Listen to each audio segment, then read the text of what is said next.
deseamos hoy aquí. Hay un hambre, hay una necesidad. Tú nos convocaste hoy aquí, Santo. Sácianos, sácianos, sácianos. Queremos más verdad, queremos acercarnos más a la luz.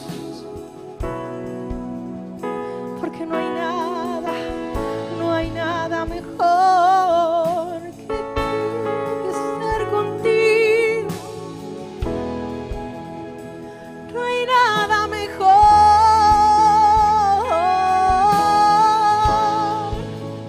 que sentarme a la mesa a disfrutar de tus delicias.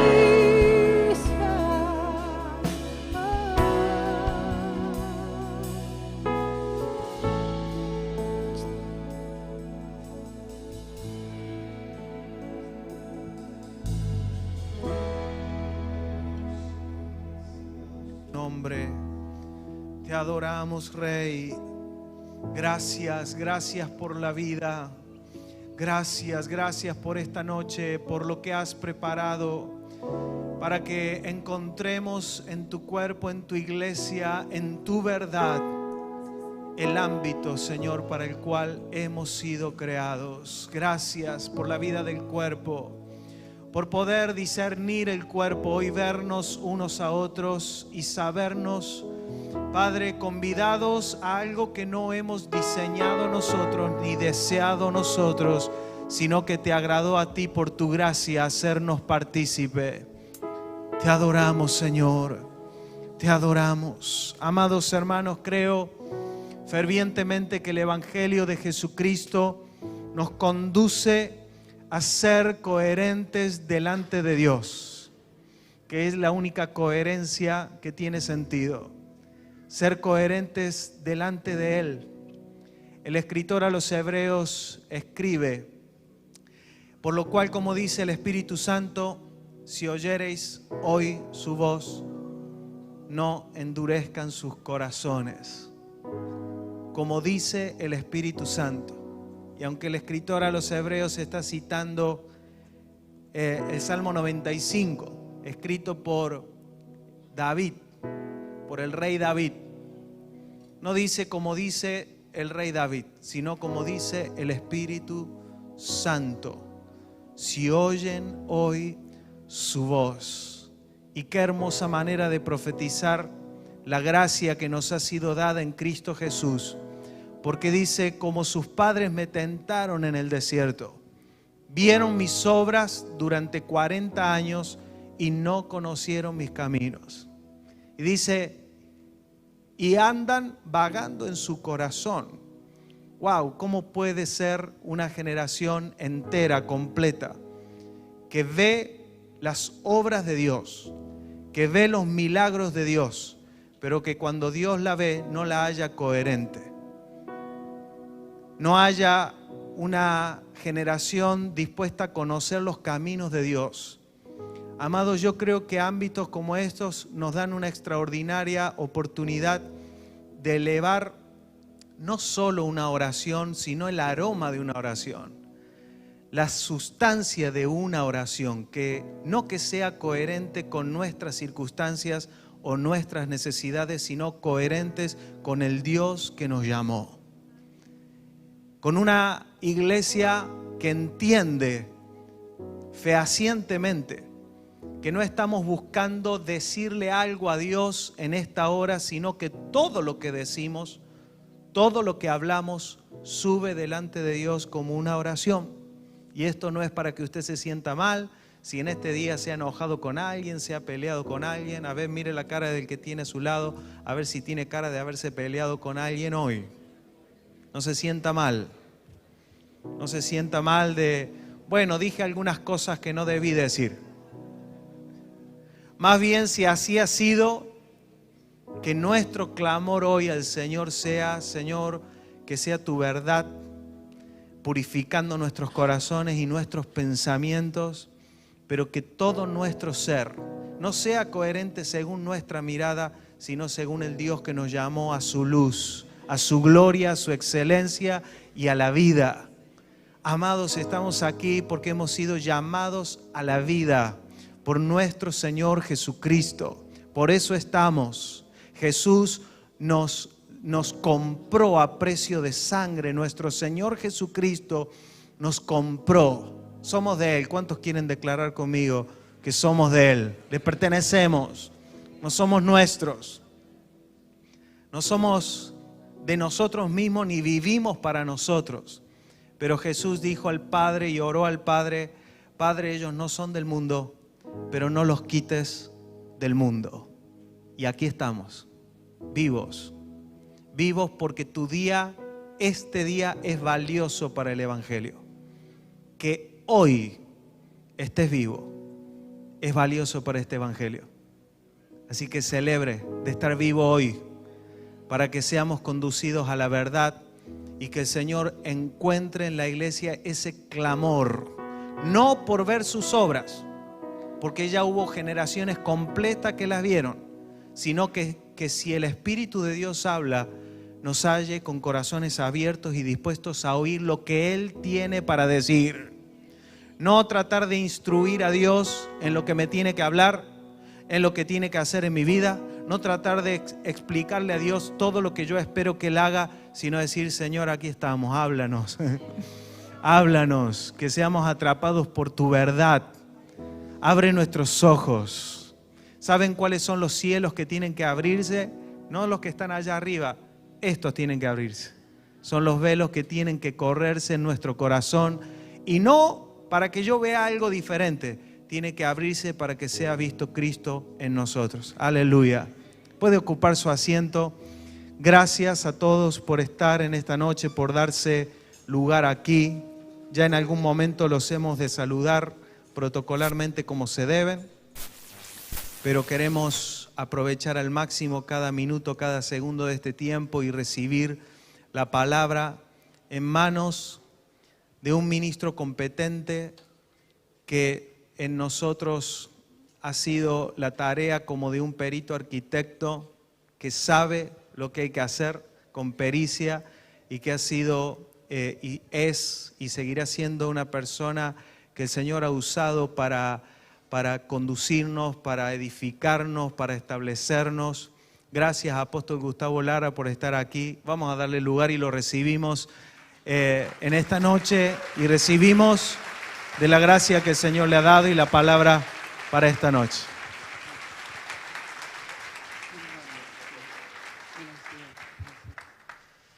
Aleluya. Buenas noches.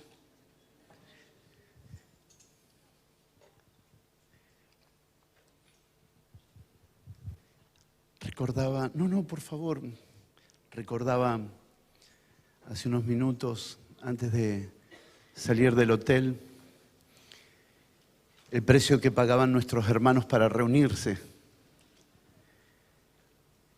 el precio que pagaban para tener un momento donde pudieran conocer al Señor más claro. Para ellos la reunión significaba algo muy, muy, muy valioso, aún a costa de su propia vida.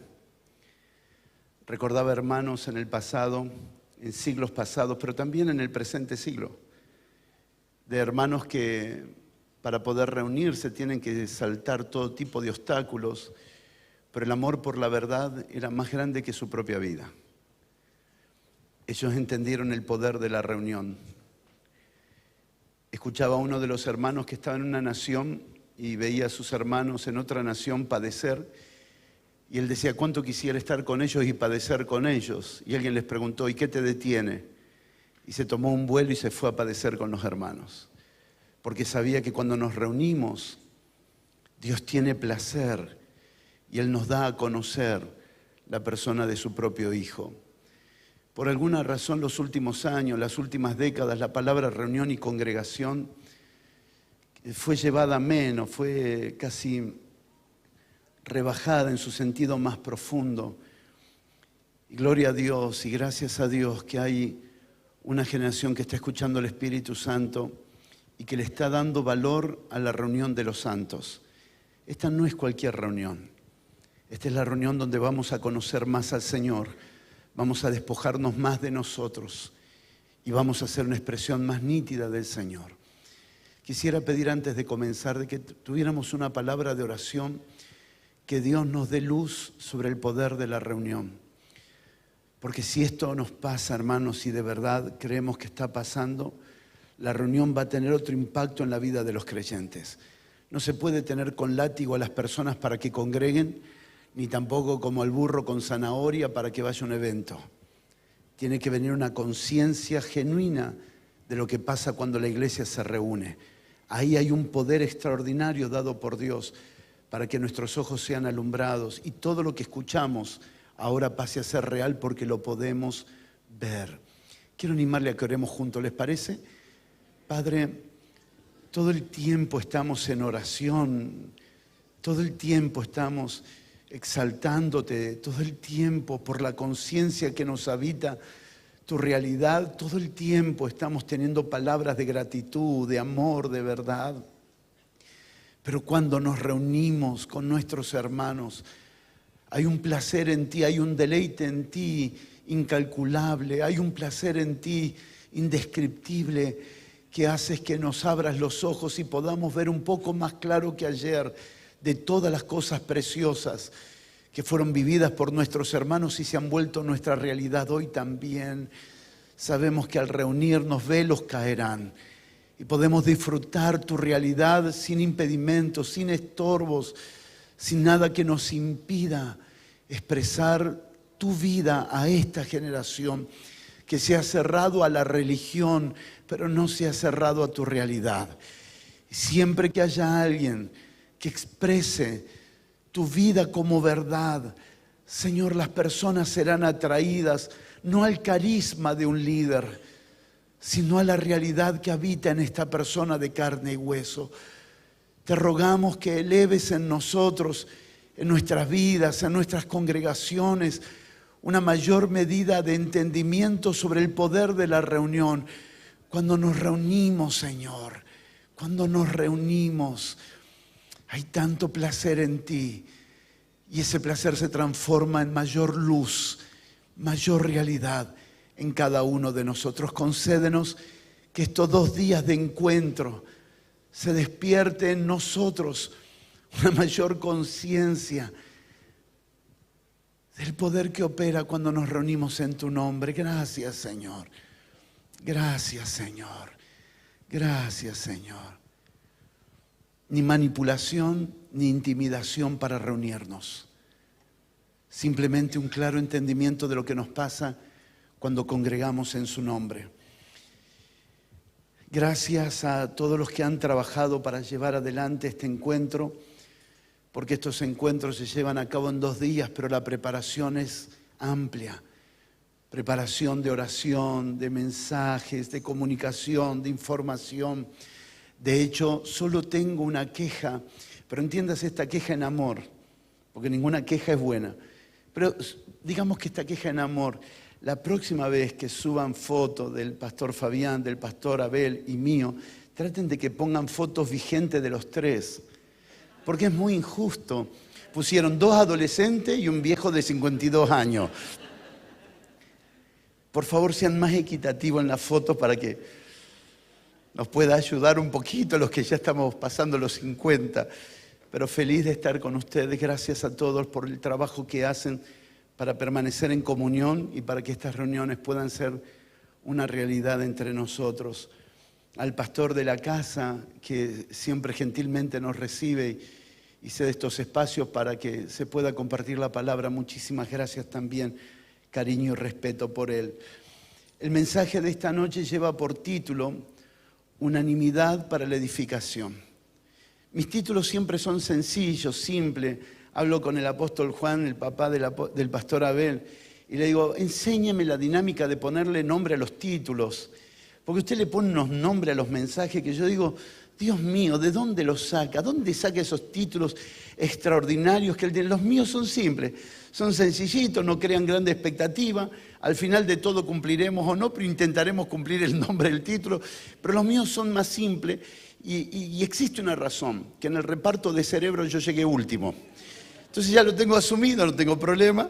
Voy con un título sencillo, espero que pueda ayudar al entendimiento de todos los edificadores que estamos aquí en esta noche. Y por supuesto, gracias al pastor Zair por traerme a 360 kilómetros por hora. Gracias. El título de este mensaje lleva unanimidad para la edificación, y es hermoso estar conscientes de que fuimos llamados a colaborar con esta edificación gloriosa. Somos conscientes que estamos reunidos con gracias ministeriales como apóstoles, profetas, pastores, evangelistas, maestros, y a cada uno le fue dada una medida de gracia para colaborar en la edificación. Y cada uno debe ser fiel con la medida de gracia que le fue dada. No existe una gracia más importante. Lo que existe es ser fiel a la medida de lo que se nos pide, a la medida que se requiere de nosotros. No quiero ser algo que no soy por 20.000 razones que esto puedan ser. Quiero ser lo que verdaderamente el Señor quiere que sea en la gracia que nos fue dada para colaborar con la edificación. Cuando estudiamos hace muchos años atrás, pero muchos años atrás, un libro de Watman Nee que hablaba acerca de la autoridad espiritual, entre varias palabras que golpearon fuertemente siendo nuevo en el Señor, fue esta palabra que golpeó profundamente todo mi ser y fue: ¿por qué tuviste en poco? Cada vez que había una murmuración, inmediatamente Moisés salía al encuentro y le decía: ¿por qué tuviste en poco? Coré, ¿por qué tuviste en poco? Yaciendo, ¿por qué tuviste en poco? Y esa palabra golpeaba continuamente y calaba nuestro ser. Cuando uno menosprecia lo que le fue dado en el Señor para colaborar con la iglesia y lo tiene en poco, inmediatamente querrá algo que no tiene, algo que no es, algo que no le fue dado. Y allí comienzan los celos, las competencias, las cosas vanas que han dañado a la iglesia. Saber lo que tenemos es fundamental para saber lo que podemos ofrecer. Mi esposa y mis hijos les encanta cocinar. Todos son unos cocineros de primera. Yo cocino un huevo frito y me sale hervido. O sea, yo no puedo ofrecer algo que no sé y no me gusta. No me gusta cocinar. Obviamente que este cuerpo no se sustenta. Si hay que cocinar, tendremos que hacerlo. Pero no es lo que me gusta, no es lo que hago, no es lo que sé. Por lo pronto, si alguien me dice: ¿cómo cocina Karina? Yo no me siento envidiado o envidioso, sería la expresión, por ella porque cocine bien. No, hermano, camino con uno de los hombres más extraordinarios en términos de palabras. Todos lo conocemos, el apóstol Juan. Un hombre con una palabra impresionante. Y Abel es una hermosa expresión de lo que representa esa capacidad. Yo me como todas las heces. A veces me pregunto qué hago predicando con el pastor Fabián al lado. Y digo: debe ser la belleza lo que me puso a tu lado. Debe ser la belleza, para que no te vanaglories de tu... Pero cada uno debe disfrutar lo que recibió del Señor y con ese gozo compartirlo con los demás, con esa alegría, sin medirnos entre nosotros. Pablo dice que algunos se miden con otros y se vuelven arrogantes y vanos, pero nosotros nos medimos con Cristo para ver todo lo que nos falta y seguir siendo absorbidos por Él. Esta tarea de edificación necesitamos identificar a qué fuimos llamados, porque para lo que fuimos llamados en esta tarea de edificación portamos las herramientas necesarias para hacer la tarea que Dios espera que nosotros aportemos a la vida del cuerpo de Cristo. En este contexto de edificación, quisiera tomar como palabra inicial la palabra incremento y la palabra aumento y darle una connotación interesante: incremento y aumento. Incremento en el interior de los santos, como ustedes lo saben. Aumento como la expresión numérica de la iglesia. Aumento como la expresión numérica de la iglesia. Y déjenme abordar esto con tranquilidad, porque no somos numerofóbicos. Creemos que si existe un aumento de Cristo en nuestro interior, habrá una multiplicación de personas salvándose. Habrá un crecimiento, habrá números. El libro de los Hechos es un libro que contiene muchos números de personas salvándose todo el tiempo. Pero ellos no estaban trabajando por los números, ellos trabajaban por el incremento y el incremento producía el aumento. Cuando el incremento es real, el aumento será genuino. Si Cristo crece en nosotros, la pasión por los perdidos aumentará. Si Cristo crece en nosotros, la razón de su muerte crecerá en nosotros. La pasión por llevar vida a otros, la pasión por producir esta realidad que se ha hecho en nosotros real en la vida de otras personas, y no podremos parar hasta llenarlo todo del Evangelio de Cristo. El incremento no me vuelve egoísta, narcisista. El incremento de Cristo me vuelve una persona extremadamente apasionada. Ay, sí, gracias. Que el Señor lo haga otra vez. Y los entendidos dicen amén.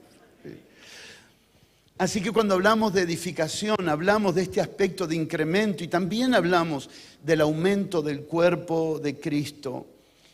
Como introducción, para desarrollar por unos momentos Hechos capítulo 2 esta noche, quisiera abordar otra expresión sobre la venida de nuestro Señor Jesucristo. Es simplemente una frase, pero puede disparar muchas cosas en nuestro espíritu y en nuestra mente regenerada. El Hijo de Dios vino como la casa de Dios en carne. El Hijo de Dios vino como la casa de Dios en carne, para ser la expresión de su voluntad y su realidad divina en la tierra. El Hijo de Dios vino como la casa de Dios en carne, para ser la expresión de su voluntad y su realidad divina en la tierra. Es interesante mirar al Señor como la casa de Dios. La plenitud de la deidad habitaba en Él. La plenitud de Dios estaba en nuestro Señor Jesucristo. Y mirar esto es mirar lo que Pablo va a escribir muchos años después en 1 de Timoteo capítulo 3, versos 15 y 16, acerca del gran misterio de la piedad, que es Dios manifestado en carne. Para algunas personas Jesús era un individuo, pero otros entendían que tocarlo a Él era tocar nada más y nada menos que la casa de Dios, que tocarlo a Él era tocar el lugar donde Dios vivía, el lugar donde Dios estaba, el lugar donde la realidad de Dios estaba siendo manifestada. Todo lo que hizo nuestro Señor Jesucristo como casa de Dios es representar la voluntad de su Padre, porque una casa refleja al dueño de la casa. Y si Jesús es la casa de Dios en carne, todo lo que Jesús hizo era mostrar a aquel que es el dueño de esta casa, que es nuestro Padre eterno, nuestro Dios hermoso, nuestro Dios precioso, nuestro Dios maravilloso, que cuanto más lo conocemos, más lo disfrutamos, que cuanto más lo conocemos, más comenzamos a comprender todo lo que habitaba en nuestro Señor Jesucristo. Dejamos de ver las cosas que simplemente se ven, como las que decía recién el pastor Abel. Comenzamos de ver los beneficios personales cuando miramos a Jesús y comenzamos a ver todo lo que habitaba dentro de Él.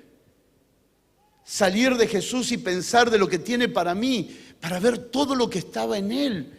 Es un velo que tiene que caer, porque mientras mire a Jesús pensando todo lo que tiene para mí, no puedo ver todo lo que reposaba en Él. Y lo que reposaba en Él trasciende lo que yo necesito.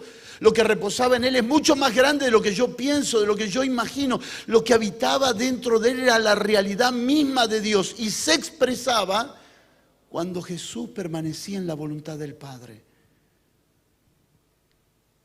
No era simplemente un acto de rendición. Rendirnos a su voluntad es tener como si fuera un surco limpio para que lo que habitaba en Él se pudiera expresar. Cada vez que nosotros somos hombres y mujeres rendidos integralmente a la voluntad de Dios, no quedará en el hecho de la rendición, porque la rendición solo es el medio para una expresión mayor de su realidad. Se ha manipulado tanto con el sacrificio de Abraham y de Isaac, se ha manipulado tanto, sacado tanto dinero. Éramos niños en el Señor y consideramos cuál era el beneficio o el placer que eso nos podría producir a nosotros. Sin embargo, Si nos sentáramos a hablar con Abraham hoy, la gloria de esa rendición fue que conoció a Dios como nunca antes lo había conocido. Porque la gloria de la rendición, la gloria de la obediencia no son las bendiciones. La gloria de la rendición, la gloria de la obediencia es la expresión de Dios a través de nosotros. Cada vez que obedecemos, Dios está expresando. Dios no necesita mi capacidad, Dios no necesita mi talento, necesita una rendición 24/7 para que Él se pueda dar a conocer de una forma tan pura y tan nítida. Pero cuando entran mis opiniones, mis conceptos, mis experiencias, mis heridas, mis traumas, las cosas que pertenecen al viejo hombre, lo que se demora no es que Dios esté en mí, lo que se demora es que Dios se exprese a través de mí. Vivir rendido es una expresión permanente de Dios a los que nos rodean. Y nuestra ganancia, mis hermanos, nuestra ganancia es que Dios se exprese a través de nosotros. Que Dios verdaderamente sea visto en su iglesia. Al pensar en el Hijo de Dios y al pensar en su crecimiento, podemos ver la importancia que tiene hoy la comprensión de la edificación del cuerpo de Cristo. Tanto que hablar, tanto que decir. Quisiera colocar con ustedes mi atención en la palabra edificación, porque en muchas de ellas, en el Nuevo Testamento, aparece la palabra oikonomía o economía. Pero también aparece otra palabra interesante para identificar, que es la palabra oikodomía. Economía, ustedes saben, es la expresión que significa la ley de la casa. La palabra oikos tiene que ver con casa. La palabra nomía tiene que ver con la ley de la casa. Sin embargo, oikodomía tiene una interesante expresión que puntualmente apunta a oikos como casa, pero también apunta a la palabra construir. Y esta palabra construir da continuamente la idea de que cuando los discípulos y los apóstoles y la iglesia en el primer siglo hablaban de edificación, ellos sabían de qué estaban hablando. Ellos estaban edificando una casa espiritual. Ellos sabían que cualquiera que usara la palabra edificación estaba hablando de edificar una casa espiritual. Una casa espiritual. Por décadas, por siglos, la iglesia le faltó la capacidad de ver la gloria de edificar la casa espiritual. Y la palabra edificación tuvo tantos sentidos como cuánta gente estuviera sentada en un auditorio. Para unos edificar tenía un sentido, para otros tenía otro sentido, para otros tenía otro valor, para cada uno. Pero Dios está unando el criterio para que todos juntos podamos saber que cuando se están mencionando ciertas palabras, se tiene que entender lo que esas palabras significan. Y la palabra edificación del cuerpo de Cristo es la edificación de la casa de Dios. Es la edificación de la casa de Dios. Es la edificación de la casa de Dios. Pero la casa de Dios no como estructura que todos conocemos. La edificación de la casa espiritual de Dios que Pedro desarrolla en 1 de Pedro capítulo 2 verso 5, un entendimiento tan claro de la casa espiritual de Dios, que tiene que ver con el incremento y tiene que ver con el aumento, que tiene que ver con una persona, pero también tiene que ver con la multiplicación de esa vida en otras personas. Es interesante la expresión oikodomía, porque continuamente cuando se mencionaba la palabra edificación en nuestros primeros hermanos, ellos no pensaban en auditorios. Los auditorios son valiosos, importantes en su debido orden y lugar, pero en la pandemia vimos que la iglesia funcionó aunque no hubiera auditorios. El problema es que el auditorio toma un lugar más preponderante que la verdadera edificación de la iglesia, que es la vida de Cristo en el interior de las personas, la vida de Dios en los creyentes. Sería terrible convertir el medio en un fin y del fin hacer un medio. Porque saben una cosa, es terrible cuando hay que hacer algo para sustentar un auditorio.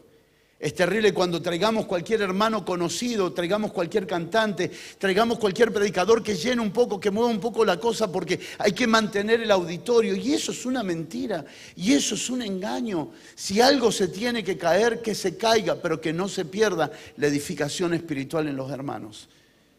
La edificación espiritual no se puede negociar jamás.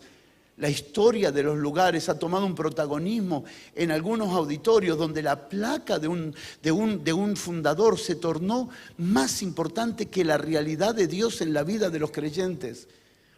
Estuve la semana pasada en Inglaterra y recorrimos varios lugares, entre ellos obviamente Londres y otra ciudad que se llama Rugby.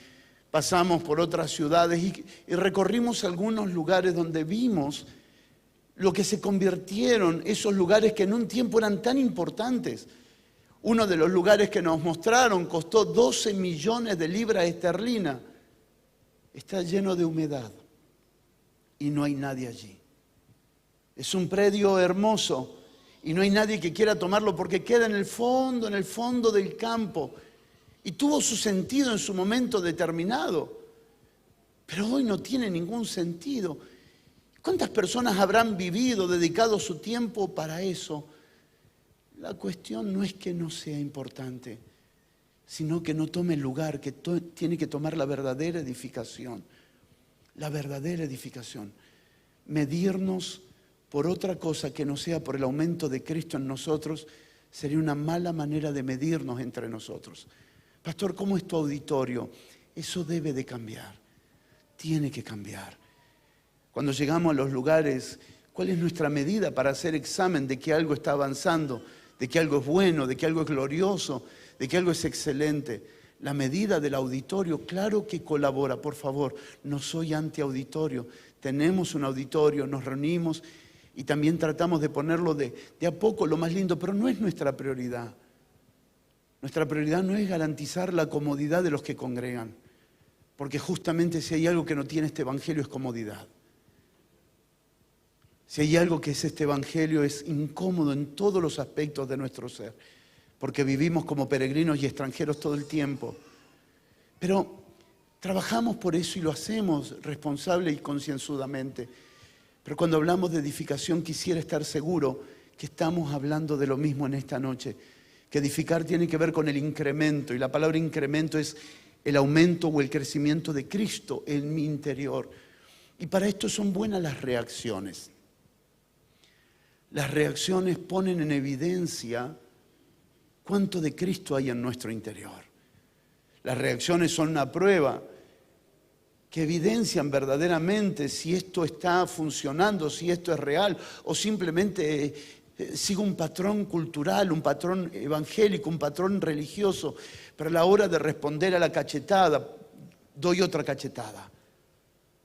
A la hora de responder a los gritos, yo también grito y elevo la voz. A la hora de decir yo soy el líder, también quiero manifestar el poder, la autoridad que tengo por ser pastor. Y me doy cuenta que las cosas que nos van pasando en la vida nos ayudan a tener un termómetro para ver cuánto Cristo está creciendo en nosotros. Y es interesante, pastores amados, dejar de buscar culpables en las personas y comenzar a mirarnos hacia adentro y a ver cuánto del Señor hay en mí. Una oportunidad, y no digo que esto sea una regla absoluta, por favor, todo predicador tiene algo de hombre y debe ser considerado eso en la predicación, pero recuerdo que una oportunidad nos dijeron en Brasil: apóstol, venga a ministrar sanidad para los pastores, porque hay muchos pastores con depresión, con tristeza. Y fue una respuesta tan inmediata, no fue agresiva, pero sí fue directa y frontal. Y le dije, no puedo ir a hacer eso, porque ¿cómo puedo ir a curar lo que Dios quiere matar? Porque la única razón que un pastor esté ofendido y deprimido es que algo necesita ser crucificado. No es fácil, déjeme decirle algo, es más fácil decir amén aquí que vivirlo. Es más fácil entre nosotros. Pero ¿cómo se puede vivir este evangelio si no es crucificado, hermano? ¿Existe otra forma de vivirlo? Donde todos los días a las personas que querés salvar continuamente pareces un salvavidas, salís todo arañado. Yo pienso en la esposa del salvavidas, ¿no? Porque, esas marcas, ¿de quién son? Amor, quise salvar a 3 o 4 que me arañaron. Después le explicó. No podés pretender que queriendo servir a las personas no encuentres una batalla contra el viejo hombre que habita en las personas. Por eso es que el primer lugar donde tiene que crecer Cristo no es un auditorio, es en mí. Es en mí, es en mí. Es en nosotros, es dentro de nosotros. Para luego colaborar con el Señor para que pase lo mismo en la vida de las personas. Tenemos una visión más clara del cuerpo de Cristo que de los rostros humanos. Porque si no tenemos una visión clara del cuerpo de Cristo, los rostros humanos pueden impedirnos ver al cuerpo de Cristo. Hay personajes en las Escrituras que son perversos y aparecen en Corintios y aparecen en Primera, Segunda, Tercera de Juan y van apareciendo en diferentes cartas. Pero los rostros de estos seres humanos que entraban a la vida de la congregación no le robaba a los apóstoles, ni a los pastores, ni a los ancianos la visión del cuerpo de Cristo. Ellos permanecían viendo lo que debían colaborar independientemente de los rostros humanos. Porque hay un momento que cuando los rostros humanos toman más fuerza que el rostro de nuestro Señor, comenzamos a reproducir rostros humanos en lugar de reproducir al Señor en la vida de las personas. La figura de los hombres, la figura de las familias, no pueden tener un protagonismo mayor en nuestra conciencia, en nuestra mente y en nuestro tiempo que la que debe de tener el Señor, porque reproducimos lo que vemos, porque hablamos lo que vemos, porque trabajamos conforme estamos viendo. Me llama la atención, y solo considérenlo conmigo, creo que exegéticamente es apropiado, pero igualmente lo someto a su consideración. ¿Cómo hace un hombre como Juan para pasar por 7 etapas tremendas de la vida de la iglesia, como son las 7 iglesias del Apocalipsis, de las cuales de una de ellas no hay ninguna exhortación? Pero ¿cómo hace él para permanecer intacto y seguir viendo el trono en la forma en que lo ve? Porque primero ve los 7 candelabros de oro. Ver la iglesia perfecta nos ayuda para poder trabajar con la iglesia imperfecta. Si no tenemos una clara visión de un Apocalipsis 1, del Señor caminando en medio de la iglesia perfecta, ¿cómo nosotros vamos a poder sobrevivir y sobrepasar a las imperfecciones de la vida de la congregación, a las imperfecciones de la vida de los creyentes, a las imperfecciones de las reacciones humanas? Pero tener una visión clara del Señor y tener una visión clara de la iglesia, no una vez, continuamente, nos ayuda a entender que la iglesia está siendo perfeccionada y nosotros somos colaboradores para eso. Pierdo fuerza cada vez que un rostro humano toma el lugar que tiene que tener el Señor. Hemos visto a la iglesia gloriosa, desde allí venimos para colaborar con la iglesia imperfecta, para que llegue a lo que Dios dijo que llegaría. La hemos visto. Pastor, necesitamos una visión de la iglesia gloriosa que se desprende del Cristo glorificado, porque es allí donde nosotros no perdemos nunca la pasión, la fuerza, el denuedo para seguir trabajando con esta iglesia imperfecta, que cuando nos gozamos un día y decimos, ¡lo logramos! No sé qué pastor no habrá pasado por esta situación. No, en mi congregación no sabe cómo da la gente. Lo dijiste, a los 3 meses tener una crisis financiera. No, en mi congregación cuando cito a orar vienen todo el mundo. Lo dijiste, a los 3 meses no viene nadie a orar. Porque la iglesia tiene esos procesos humanos de imperfección y de cambios. Tranquilo, pasan en todas partes, solo que no todos lo cuentan. Tranquilo, pasan en todos lados. Lo importante no es lo que va pasando en términos de la vida fluctuante de algunos creyentes. Lo importante es que nosotros no fluctuemos.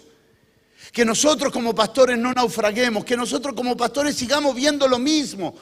Sigamos creyendo lo mismo. Sigamos anunciando lo mismo. Hasta que podamos ver literalmente manifestado lo que fuimos creyendo en el Señor. Somos edificadores de un diseño. Y el diseño no se puede perder de vista. Porque si no nos volvemos personas que naufragan continuamente y van de aquí para allá. Pero lo que hemos visto nadie lo puede robar. Lo que hemos visto nadie lo puede quitar. Y lo que hemos visto vamos a colaborar con el Señor para lo que ha sido mostrado se pueda cumplir y el Señor tenga deleite y placer en lo que Él dijo de su iglesia. Me llama la atención esta expresión y es: holocaustos y expiaciones por el pecado no te agradaron. Entonces dije, he aquí que vengo, Dios, para hacer tu voluntad, para expresar tu realidad. Como en el rollo del libro está escrito de mí diciendo: primero sacrificio y ofrenda y holocausto y expiaciones por el pecado no quisiste, ni te agradaron, las cuales cosas se ofrecen según la ley. Y diciendo luego: he aquí que vengo, Dios, para hacer tu voluntad. Quítalo primero para establecer esto último. Hay tanto que decir detalladamente de cada una de estas expresiones, pero no quiero moverme de la asignación de esta noche. En esa voluntad somos santificados mediante la ofrenda del cuerpo de Jesucristo, hecha una vez y para siempre. Somos santificados para ser su expresión real y genuina en nuestra generación y por causa de las próximas generaciones. Reitero el pensamiento: el Hijo de Dios vino como la casa de Dios en carne. Y hoy la casa de Dios sigue siendo la carne. No la carnalidad, no la práctica carnal, nada que pertenezca al viejo hombre, pero sí este cuerpo. Dios le dio placer habitar en nosotros. Con su muerte y su resurrección, el Hijo de Dios comenzó un proceso de aumentar la casa de Dios. ¿Quiere anotarlo? Sería bueno que lo anotemos. Con su muerte y resurrección, el Hijo de Dios comenzó un proceso de aumentar la casa de Dios. Y esta casa es la iglesia.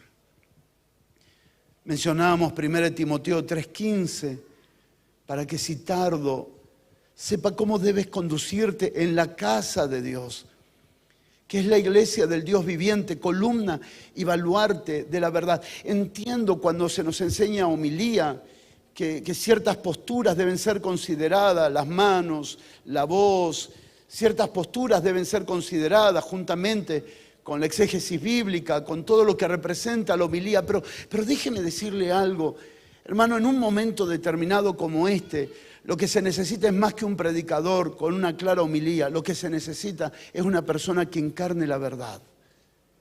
Una persona que viva la verdad. Una persona que todo el tiempo sea verdad. Y que esa verdad produzca lo que esperamos que esta noche, y con la gracia del Señor los próximos días y años podamos alcanzar. Que se vea la verdad en acción. Que se vea la verdad de Dios todo el tiempo viviéndose. Donde sea casa, sea la congregación, sea el lugar donde Dios nos lleve, podamos ser verdaderamente personas que encarnemos la verdad. Porque iglesia es si la verdad ha sido encarnada. Y entonces ya no vamos a la iglesia. Somos iglesia. ¿Y por qué somos iglesia? Porque nos hemos vuelto columna y baluarte de la verdad. Porque cuando vamos a comprar, la gente toca verdad. Porque cuando subimos al ómnibus, al tren, al avión, cuando subimos al auto, cuando vamos a la empresa, cuando vamos al campo, somos verdad todo el tiempo, todo el tiempo. Hemos encarnado la verdad, por lo tanto ya no hay que hacer algo más. Porque todo el tiempo estamos viviendo esto como realidad. Esto se ha vuelto algo que nos ha absorbido por completo, que se ha vuelto nuestra realidad. Nunca imaginé que habría tanto poder en la entrada de la congregación. Veo a un hermano por la oficina de nuestra congregación, de nuestra primera congregación, llegar, deja el coche en la puerta, le contesta a su esposa de una manera tan inapropiada, le pega a sus hijos de una manera tan violenta, y cuando bajo para hablar con él, yo digo: Dios, ¿en qué momento se transformó de Saulo a Pablo este hombre? Paz, pastor, vinimos con la familia a alabar al Señor. Y vos decís: pero si yo te vi desgraciado hace 5 minutos atrás, lo que le dijiste a tu esposa y cómo trataste a tus hijos. La cuestión no es si lo tenemos que matar al hermano. No, ¿cuál es su concepción de iglesia? Porque si las prácticas cambian, algo está mal en nosotros. Si nuestra manera de conducirnos cambian, está mal en nosotros. Somos iglesia 24/7 porque la verdad se ha encarnado en nosotros. La iglesia es la casa de Dios, la expresión de Dios como columna y baluarte de la verdad. Considerando esto, podemos llegar entonces a la conclusión de Efesios 4:12, que el fin de la edificación del cuerpo de Cristo y la perfección de los santos es que nuestro Señor sea visto por su iglesia. Que el Señor sea conocido y dado a conocer por su iglesia. Y de esto se refiere estas dos palabras que quiero repetirlas cuantas veces me sean posible: incremento y aumento. Acompáñenme a leer Hechos capítulo 2, por favor, verso 1 al 4, luego verso 41, y si todavía está aquí, verso 42 hasta el 47. Hechos capítulo 2, verso 1 al 4. Sé que usted lo conoce, pero leámoslo como si fuera la primera vez. Verso 41, verso 42 hasta el verso 47. Lo separamos en tres partes. Hechos 2, 1. Cuando llegó el día de Pentecostés, ¿cómo estaban? Estaban todos. Alguien diga conmigo, todos. El valor del todo, ¿no? El valor del todos. Que el Señor vuelva a traer este entendimiento a la iglesia de todos. Estaban todos unánimes juntos. Y de repente vino del cielo un estruendo como de un viento recio que soplaba, el cual llenó toda la casa donde estaban sentados, y se les aparecieron lenguas repartidas como de fuego, asentándose sobre cada uno de ellos. ¿Y qué pasó? Como todos estaban unánimes, todos fueron llenos del Espíritu Santo. ¿Ve el valor de todos? El valor de todos es fundamental. La palabra todos tiene que resurgir en nuestro vocabulario, no algunos, todos. Continuamente la expresión del todo siendo reflotado en nuestros días, todos unánimes, todos fueron llenos del Espíritu Santo y comenzaron a hablar en otras lenguas según el Espíritu les daba que hablasen. Este es el primer incremento de la vida de Dios en la iglesia. ¿Está bien? ¿Es correcto? Teológicamente, esta es la primera vez que la Escritura nos muestra la vida de Dios en el interior de los creyentes. En Hechos capítulo 1 esta experiencia no estaba.